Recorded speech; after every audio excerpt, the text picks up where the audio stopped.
Boa tarde para vocês, meninos. Boa tarde, Tássia. A nossa ideia hoje é conversarmos um pouquinho sobre o contrato de empréstimo.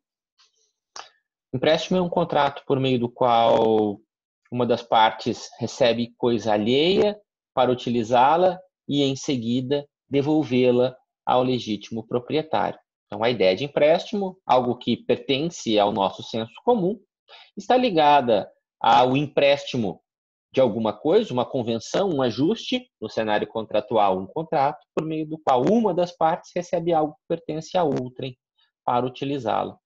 A finalidade do empréstimo pode ser o simples uso, como ocorre quando se empresta um bem não fungível por meio de um comodato, ou o consumo, como ocorre por meio do empréstimo de bens fungíveis que se dá em razão do contrato de mútuo.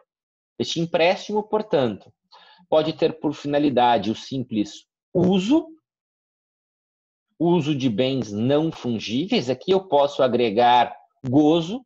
O gozo é a exploração econômica de um bem não fungível. Nada impede que eu empreste um imóvel para alguém explorá-lo economicamente, ainda que isso não seja muito comum, mas enxerguem aí relações familiares. E também temos o empréstimo de bens fungíveis, de bens destinados ao consumo, e aí nós temos o contrato de mútuo viabilizando-o.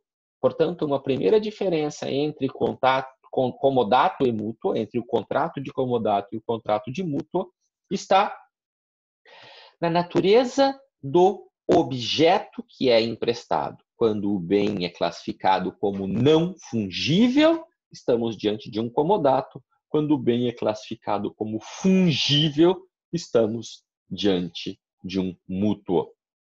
Distingue-se assim o comodato, enquanto empréstimo gratuito de coisas não fungíveis, do mútuo, que é o empréstimo não necessariamente gratuito de bens fungíveis. Aí reside uma outra diferença importante entre comodato e mútuo. O comodato é um contrato que é necessariamente gratuito. O comodato é um contrato que é necessariamente gratuito.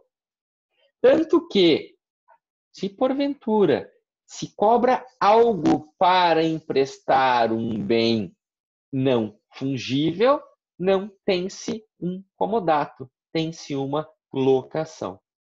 O mútuo, entretanto, por outro lado, pode assumir a feição onerosa.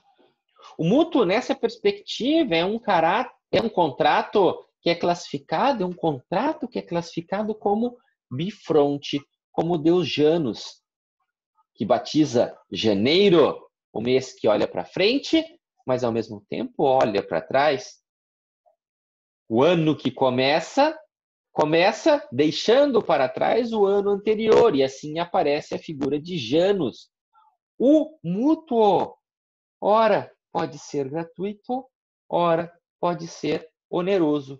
Os juros cobrados em financiamentos habitacionais, logo em contratos de mútuo destinados à aquisição da casa própria, é um bom exemplo desta onerosidade que pode caracterizar um contrato de mútuo. Um outro aspecto, portanto, que diferencia mútuo e comodato, como vocês podem perceber, está na onerosidade ou não do contrato. Primeiro aspecto diferenciador, o objeto que é emprestado. Os bens fungíveis são, enquanto regra, objeto do contrato de mútuo. Os bens infungíveis são objeto do comodato. Os bens fungíveis, repito, são, enquanto regra, objeto do contrato de mútuo. Os bens infungíveis são objeto do comodato. E percebam, eu disse que os bens fungíveis são, enquanto regra, objeto do mútuo. Por quê?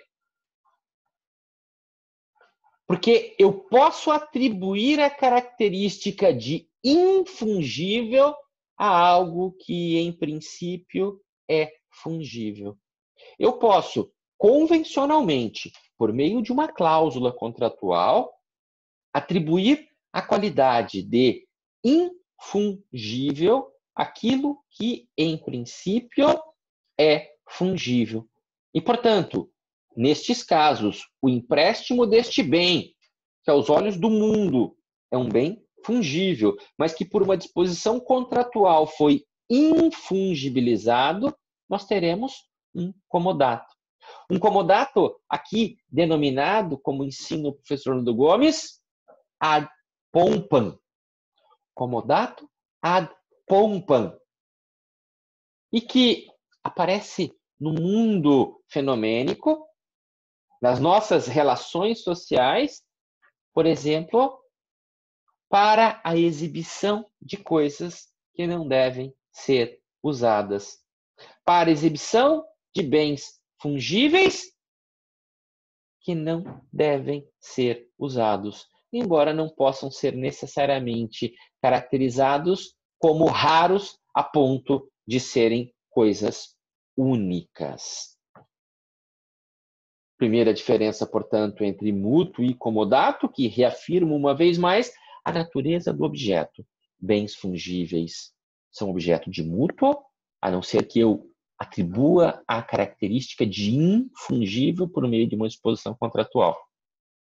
E neste caso, bem como em todas as outras nas quais o bem é infungível, não pode ser facilmente substituído por outro de igual qualidade, em igual quantidade, nós teremos um comodato. Segunda diferença antecipada, no mútuo, eu tenho um caráter bifronte. O mútuo pode ser oneroso, o mútuo pode ser gratuito.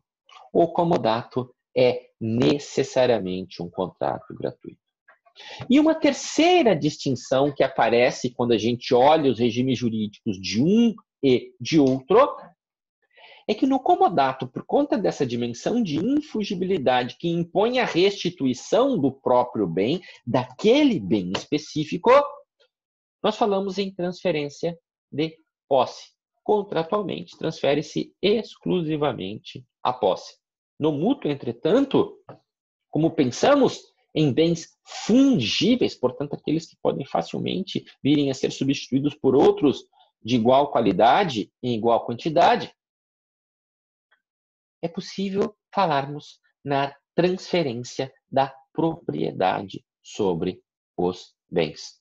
Quando vocês me emprestam garrafas de cerveja, canetas, folhas de papel A4, elas passam a ser minhas. Canetas que podem ser facilmente substituídas umas pelas outras. A caneta Bic talvez seja o nosso principal exemplo em território brasileiro. Pacotes de A4, cervejas. Bom, devolvam-me esse mesmo produto, com essa mesma característica, em igual quantidade. E, no melhor dos exemplos, o dinheiro. Me emprestam uma quantidade em dinheiro, devo restituir aquela quantidade, eventualmente. Se assim foi ajustado, ou se assim posso derivar o raciocínio, nos termos da regra que eu vou apresentar para vocês daqui a pouco, acrescido de juros. Juro enquanto fruto civil. Juro remuneratório. Juro que é computado aqui para pagar pelo uso do capital alheio, do dinheiro que pertence a outro. Mútuo e comodato são as duas figuras, as duas modalidades de empréstimo que estão presentes na nossa codificação civil. Como dito, o comodato é um empréstimo necessariamente gratuito de coisas não fungíveis. O comodato, aos olhos da literatura clássica e amplamente majoritária até hoje, pressupõe a tradição do objeto, logo também é um contrato classificado como real. Me parece já algo sem sentido mantermos esta classificação, porque ela afasta a possibilidade de trabalharmos com a promessa de comodato. ela impossibilita termos aqui um contrato preliminar, pelo menos assim quer me parecer. Mas, de qualquer sorte, a literatura clássica acaba influenciando a redação da própria codificação civil, que dispõe, na parte final do artigo 579, que o comodato perface com a tradição do objeto. Portanto, ele passa a ter existência na construção pontiana exclusivamente após a tradição do objeto, ao contrário do que acontece, por exemplo, no Código Civil italiano, que prevê a possibilidade de promessa de comodato.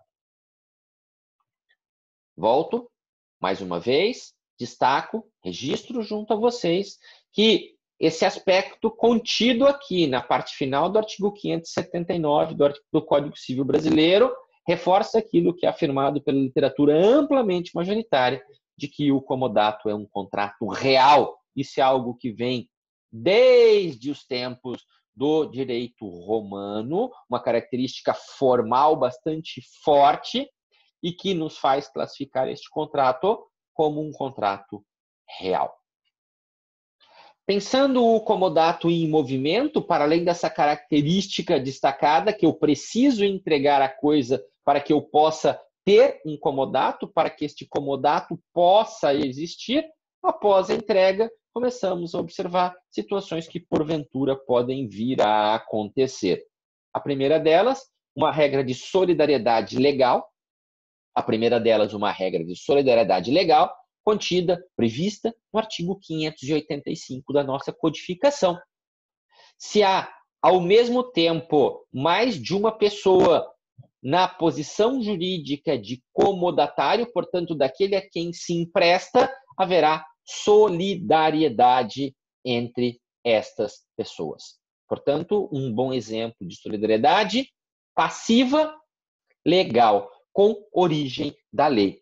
Solidariedade, certamente uma figura que já foi apresentada a vocês no direito das obrigações, e que resgato rapidamente, que tem a ver com a possibilidade dada ao credor, no caso o comodante, de exigir a integralidade da obrigação de um ou de outro. Posso dirigir a minha pretensão a reaver o bem em desfavor de um ou de outro comodatário. Se são três, de qualquer um dos três, sem a necessidade de existir ali qualquer tipo de litisconsórcio, portanto, sem a necessidade de demandar a todos ao mesmo tempo. E se, porventura, estivermos aqui observando o exigir a restituição da quantia equivalente à coisa, posto que ela extraviou-se sem que o fato seja imputável a um dos comodatários, posso também exigir a integralidade do valor da coisa de qualquer um destes comodatários. Isso por força de lei. Cabe perguntar se esta regra é cogente ou simplesmente se ela vai preencher uma lacuna deixada pelas partes. E a mim quer me parecer que a regra, como boa parte das regras que estão distribuídas no livro que trata do direito dos contratos, ela tem caráter meramente supletivo. Portanto, ela poderia ser afastada por meio do exercício da autonomia privada.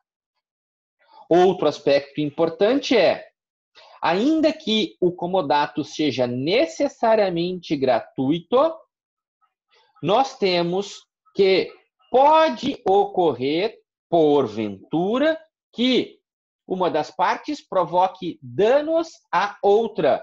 O comodante não informando o comodatário a respeito de alguma característica, por exemplo, do bem móvel ou imóvel, que precisa de especial atenção e não é facilmente percebida.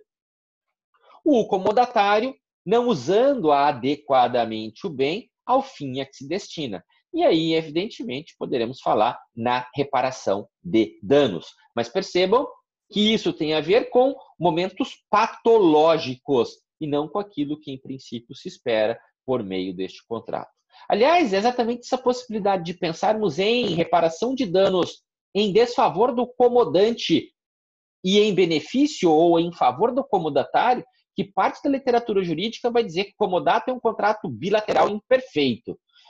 Meus amores, bilateral imperfeita é como meio grávida, não existe isso, tá bem? Comodato é um contrato unilateral e gratuito. Necessariamente unilateral, só uma das partes tem um dever de prestação, logo, o comodatário, restituir a coisa, o dever principal, gratuito. Não posso cobrar por ele. Essas questões afetam a reparação de dano, seja elas havidas na fase pré-contratual, durante o curso do contrato ou mesmo no momento pós-contratual, essas situações que se manifestam neste contexto têm a ver com uma patologia e não podem ser justificadas para a classificação deste contrato.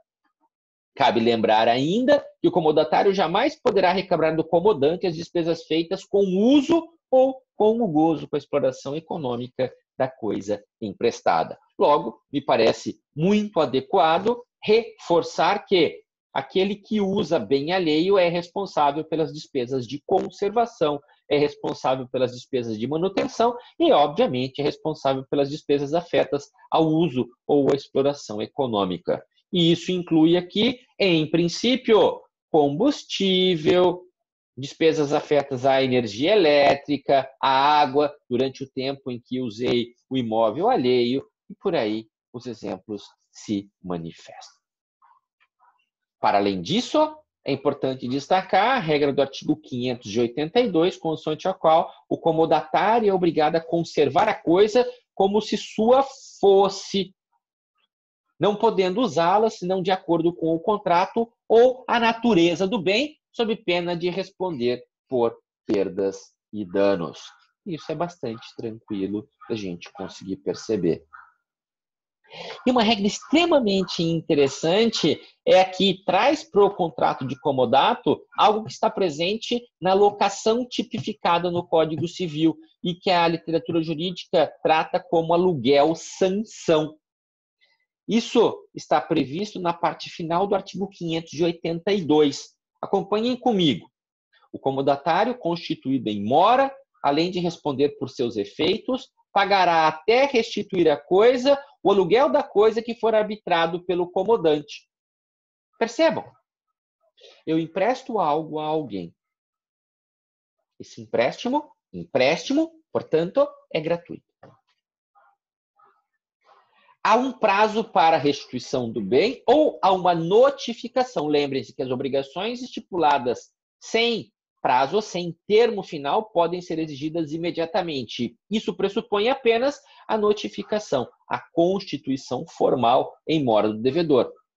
Eu emprestei a minha casa de praia para um de vocês, não iria utilizá-la durante o confinamento e surgiu uma necessidade.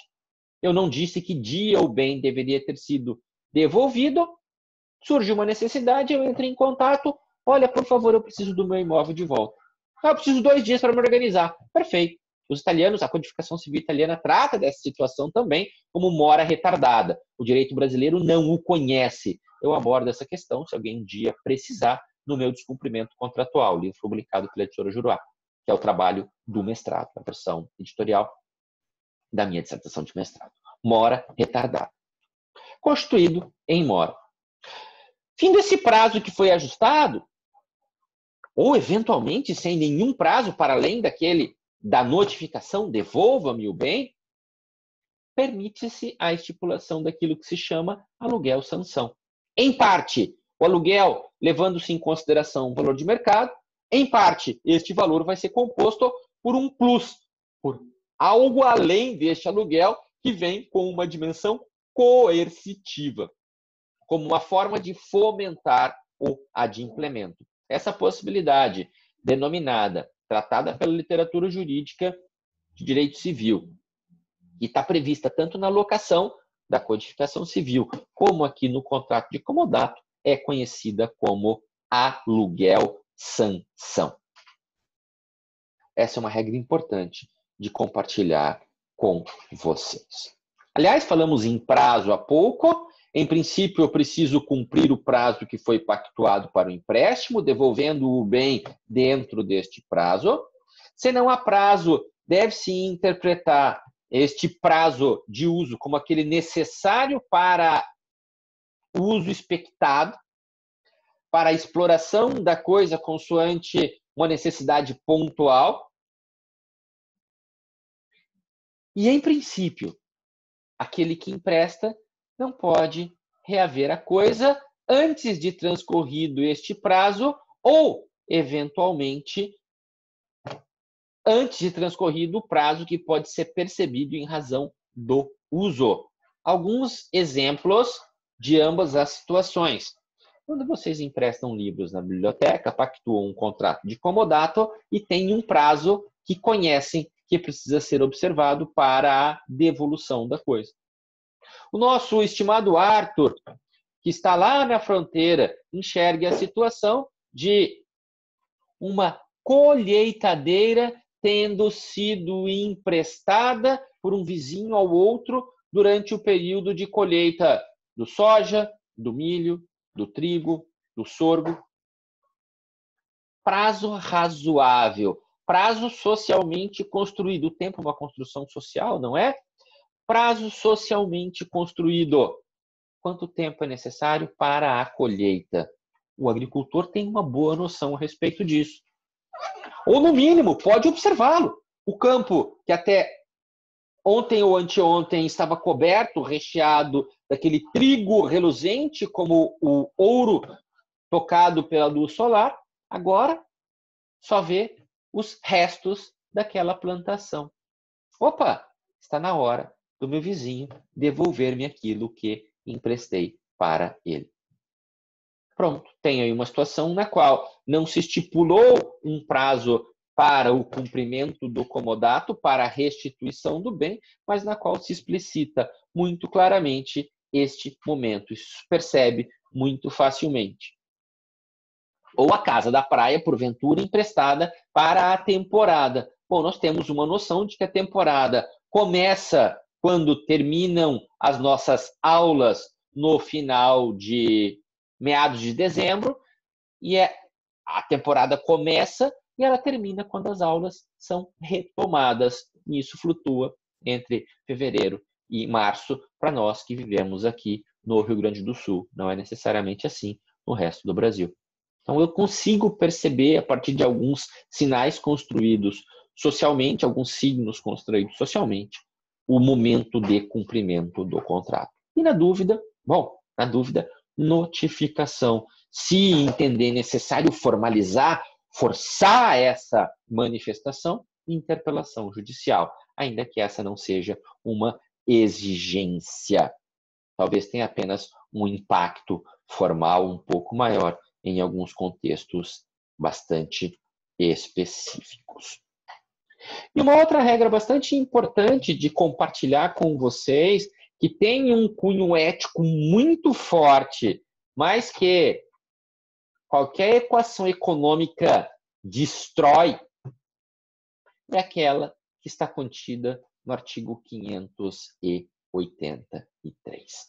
A regra do artigo 583 da Codificação Civil tem um cunho ético muito forte.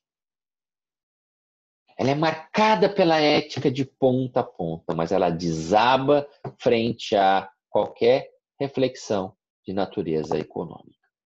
Qual é o seu conteúdo? C. Correndo risco o objeto do comodato, juntamente com outros de titularidade do comodatário, este, ou seja, aquele a quem se emprestou, antepuser seus bens em detrimento da salvação do que lhe foi emprestado pelo comodante, responderá pelo dano ocorrido, ainda que se possa atribuí-lo a caso fortuito. A força maior, que confesso a vocês, para mim, são significados juridicamente da mesma forma. Logo, se alguém, frente a uma tragédia, na iminência de perder algo patrimonial, escolher salvar aquilo que lhe pertence quando poderia salvar aquilo que lhe foi emprestado,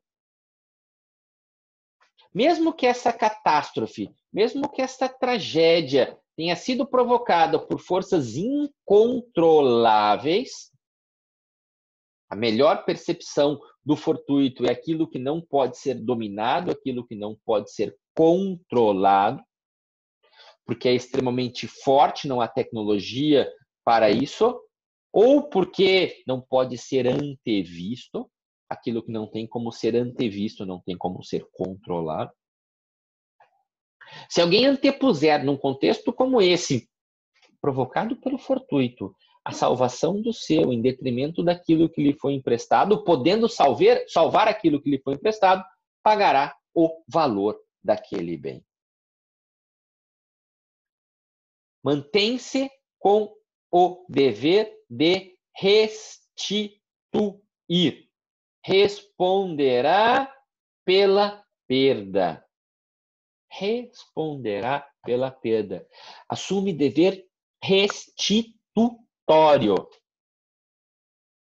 Opa, mas o perecimento se deu em razão do caso fortuito. Nós estudamos lá, a partir do artigo 233 do Código Civil, que res perite domino, nas hipóteses em que o perecimento se dá por fato não imputável ao devedor. Sim, mas aqui eu tenho uma pressão normativa, eu tenho um estímulo normativo com esta fortíssima carga ética.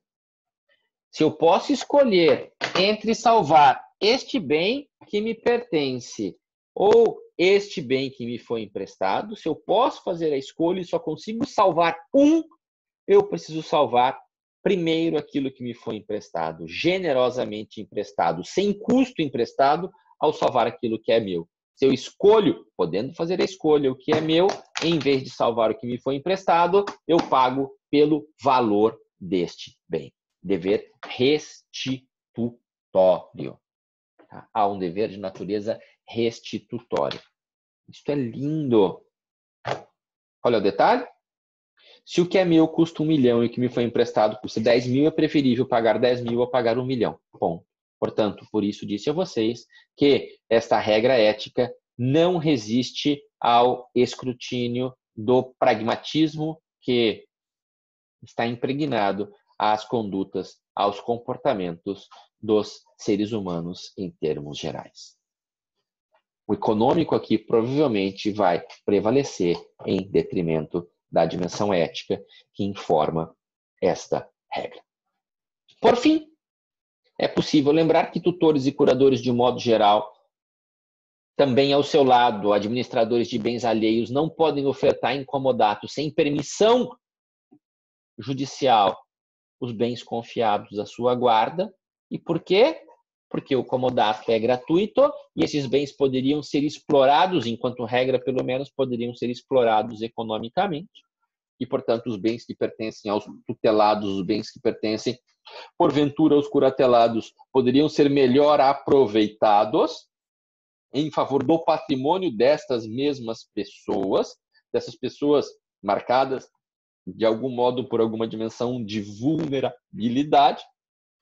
E logo, se não excepcionalmente, com permissão, autorização especial aqui só me parece possível ser interpretado como permissão judicial, para que este empréstimo venha a ser feito.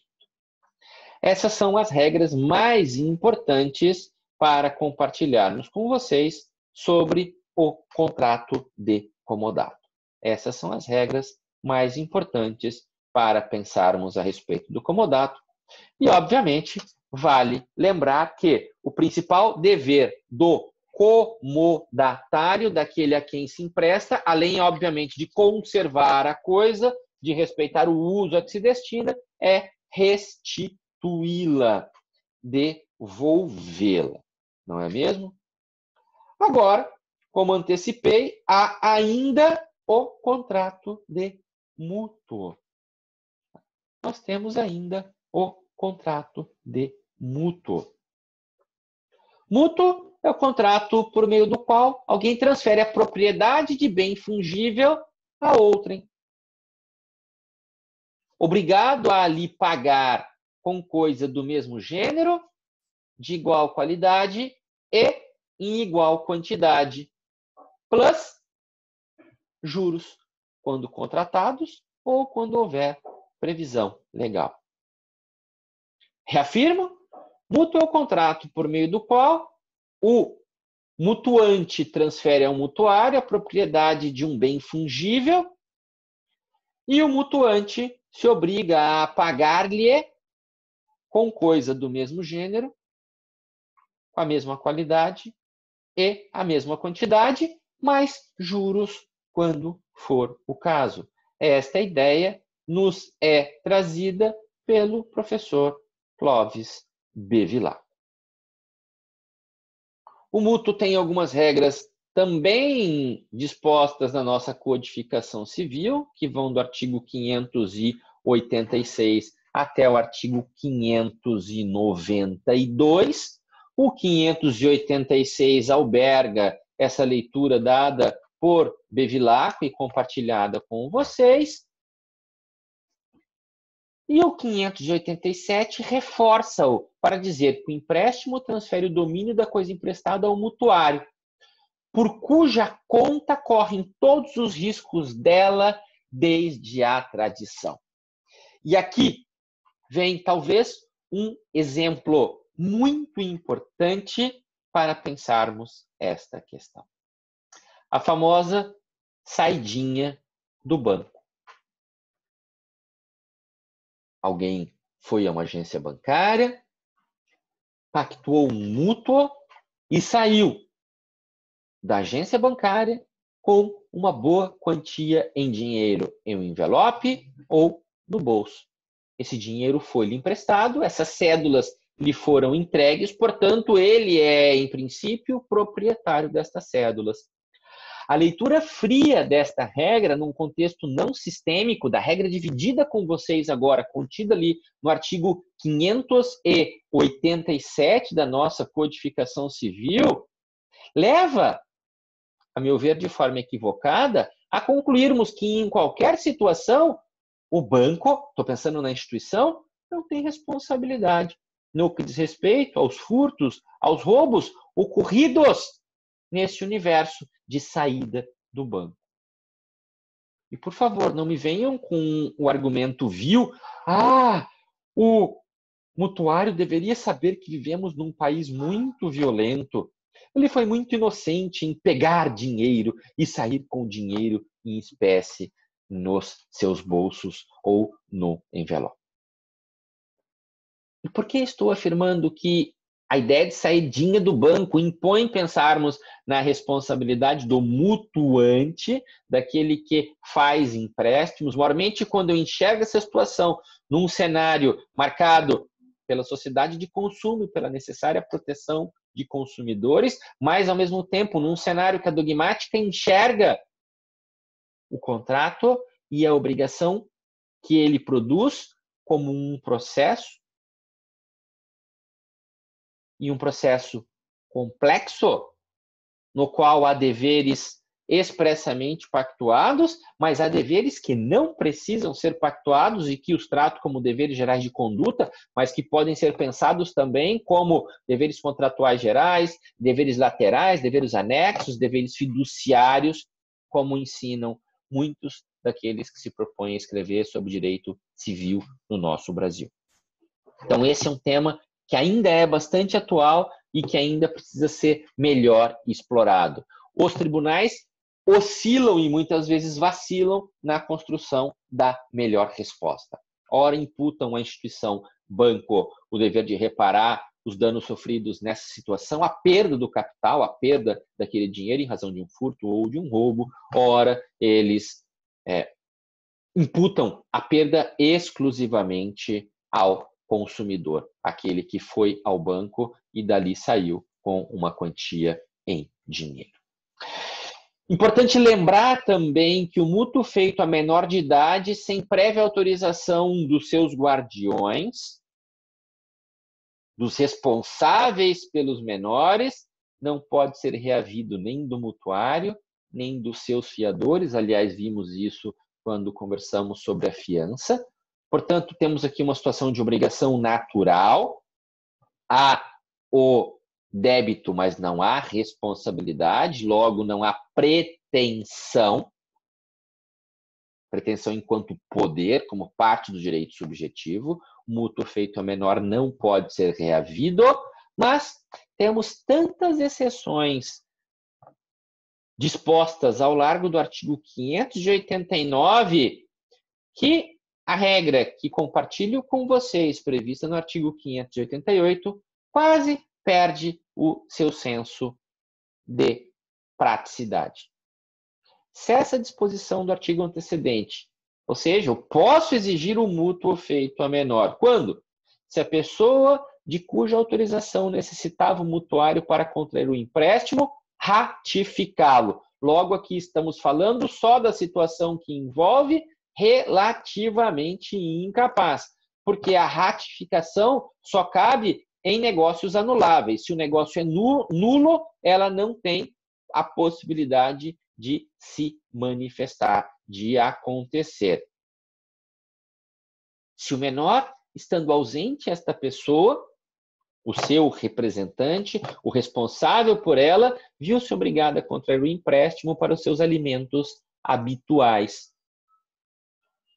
O vizinho viajou e deixou os filhos adolescentes, e eu percebi que as crianças começaram a passar fome. Opa, está aqui uma quantia em dinheiro para você ir ao mercado fazer compra. Também cessa a disposição do artigo antecedente.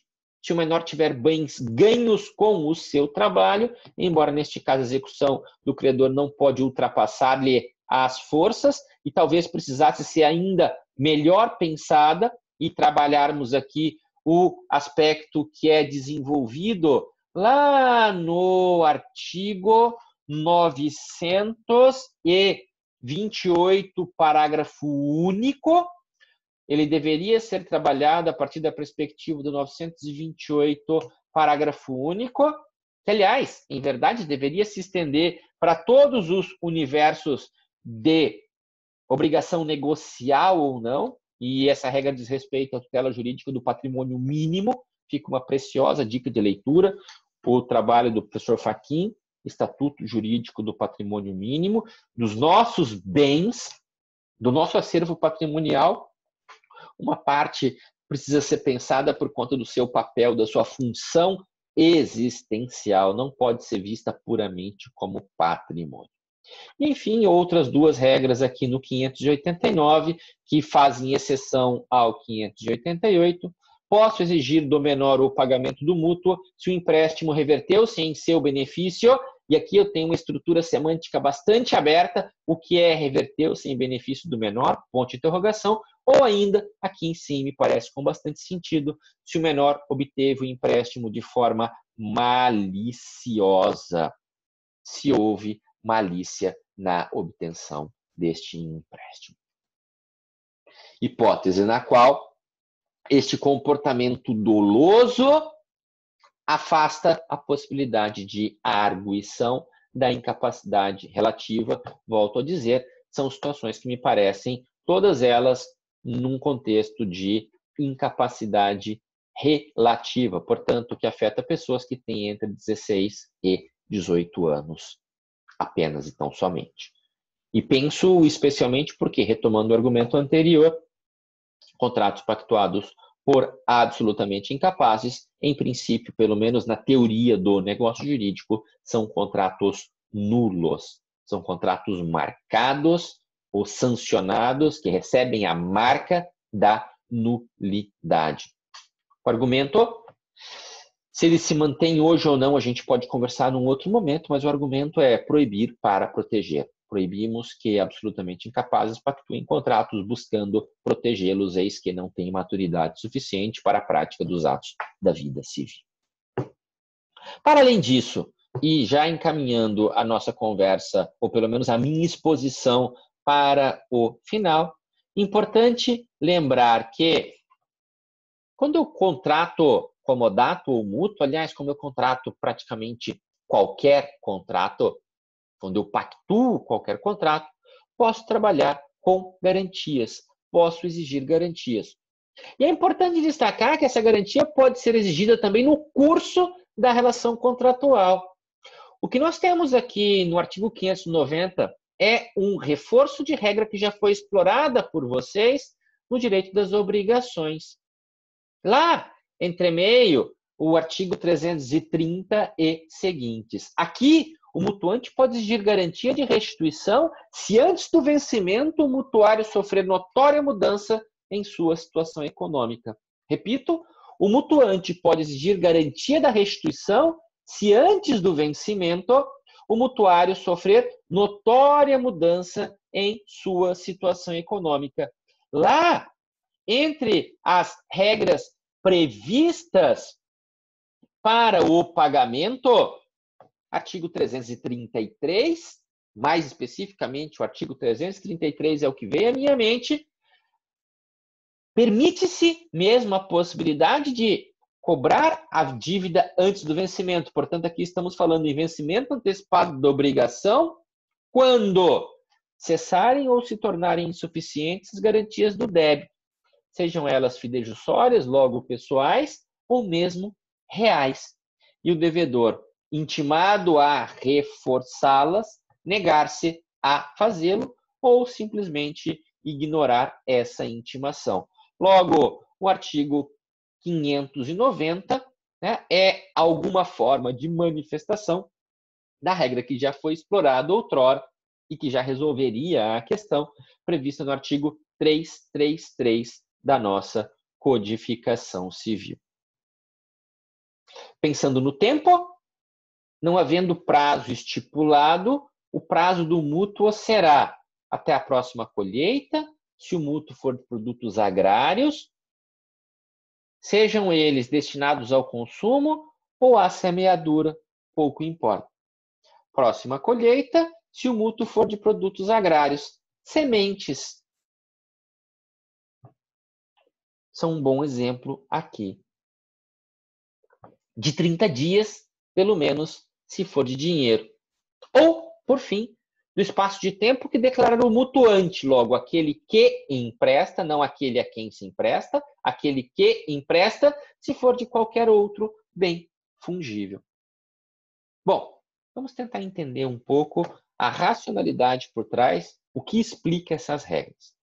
Parece bastante óbvio, e se eu empresto sementes para o meu vizinho, seja essas sementes destinadas à alimentação, seja essas sementes destinadas ao plantio, e lembrem-se que esse código que chega a nós, em boa medida, é a reprodução daquele código Bevilacqua.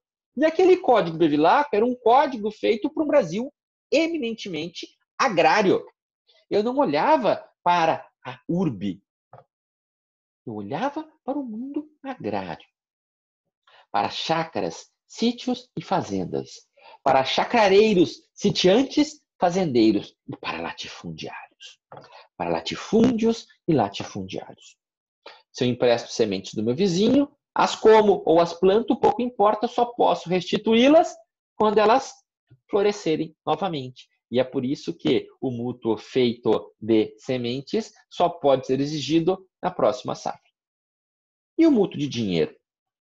O que justifica que, se eu emprestar dinheiro para qualquer um de vocês que dividem esta sala comigo, ou se qualquer um de vocês me emprestarem dinheiro, se não ajustamos o contrário, a obrigação só vence em 30 dias. Logo, só posso ou só podem exigir a restituição dentro de 30 dias. O que explica, o que justifica isso? Quero ouvir vocês.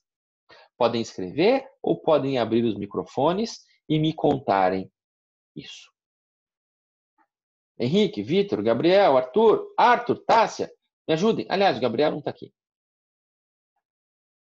O que justifica o prazo de 30 dias? Perfeito. O que justifica o prazo de 30 dias? Por que 30?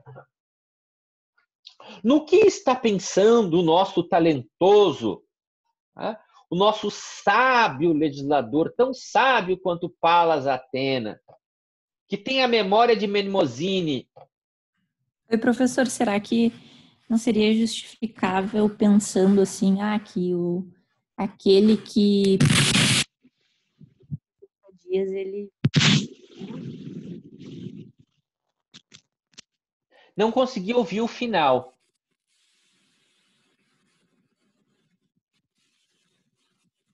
Não ouvi o final, tá? Você consegue dizer mais um pouquinho o que você falou? eu vou digitar aqui. Arthur, Vitor, Henrique, nos ajudem, por favor.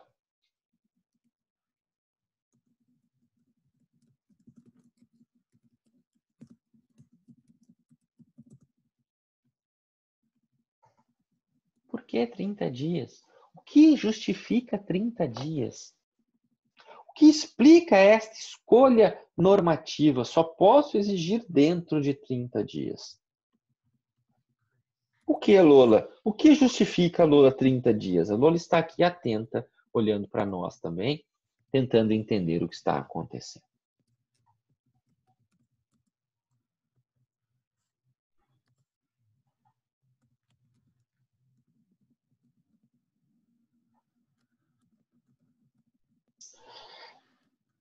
Talvez seria justificável por... Muito bem, Tássia, todo sentido.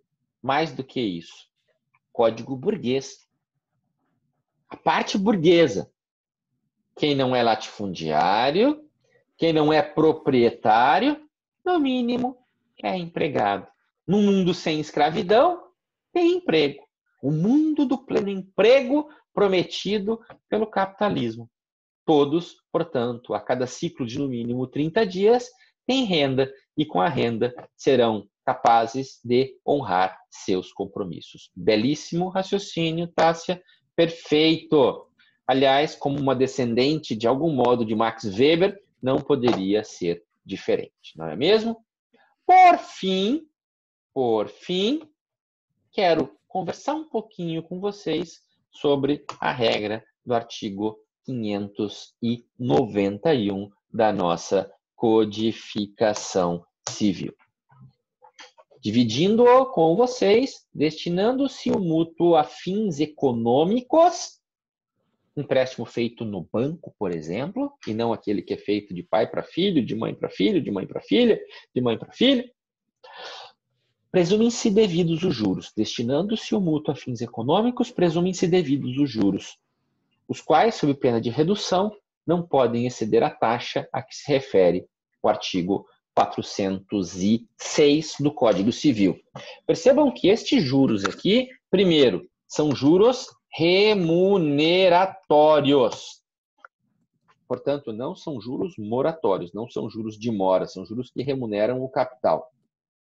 A lógica é, se eu posso permitir que vocês morem durante algum tempo na minha casa, no meu apartamento, na minha chácara, e posso cobrar por isso fruto civil, o aluguel é fruto civil, em vez de ter uma casa, eu posso ter o dinheiro guardado, emprestar o dinheiro e cobrar por isso. Ponto. A cobrança de juros nos empréstimos, a cobrança de juros nos mútuos, ela é extremamente legítima. A discussão é quanto?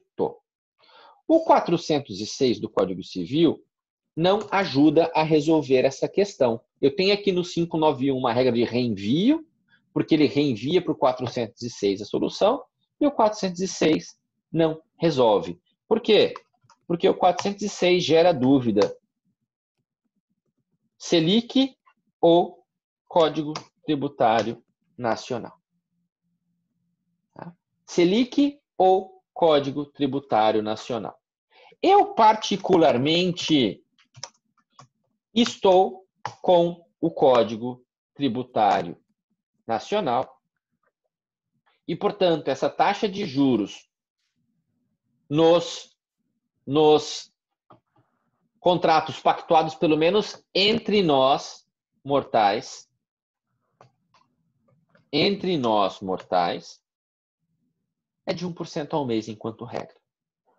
Tá? Ela é de 1% ao mês enquanto regra.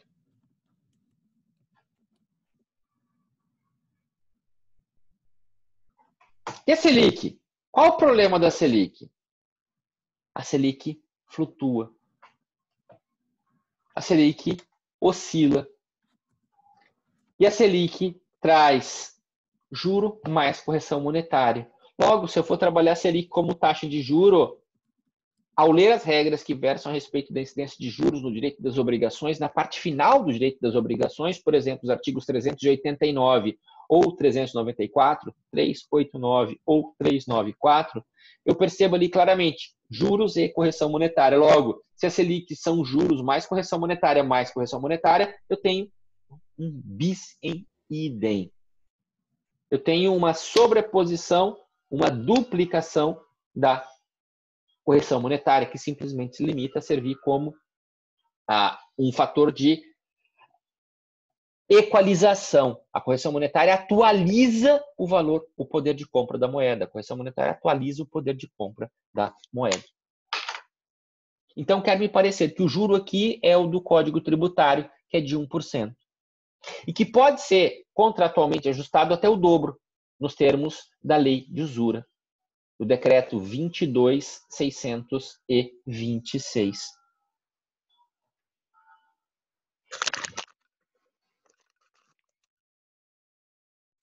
Meu jovem, não é o problema do meu microfone, mas de qualquer sorte eu sigo falando e aqui tudo funciona bastante bem.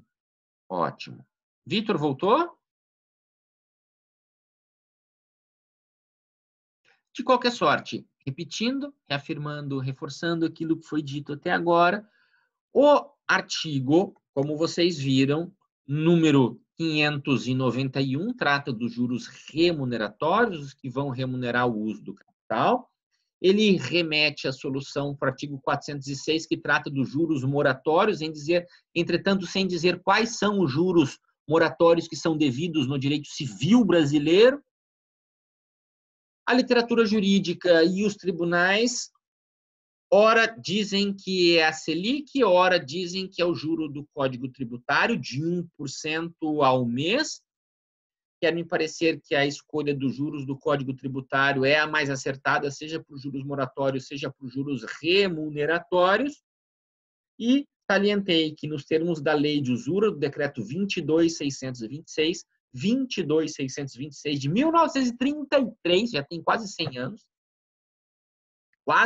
87 anos agora, eu posso duplicar, eu posso dobrar o percentual dos juros remuneratórios. Logo, eu poderia contratar juros remuneratórios de até 2% ao mês. Lindo. Professor, mas esses não são os juros praticados pelo mercado financeiro. Não, não são. Com a bênção do STF, com a concordância do STF, e a partir daí de toda a estrutura do judiciário, sustenta-se que o sistema financeiro é regido por regras próprias, por uma lei que é datada do tempo da ditadura. E, sujeitando-se a regras próprias, legítima é a taxa de juros pactuada pelas partes, desde que ela seja próxima daquilo que se considera média. E, infelizmente, o que é média no Brasil é algo muito, muito, muito maior do que o que se considera média e legítimo em boa parte dos países mais civilizados do mundo. E, enquanto isso, seguimos diante de taxas de juros que são, de fato, assustadoras, para dizer o menos.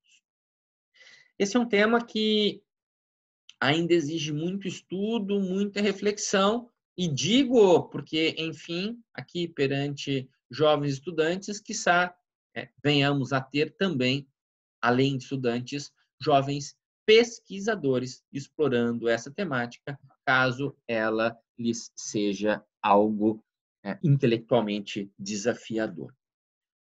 Gente, em princípio era isso que eu gostaria de conversar com vocês hoje.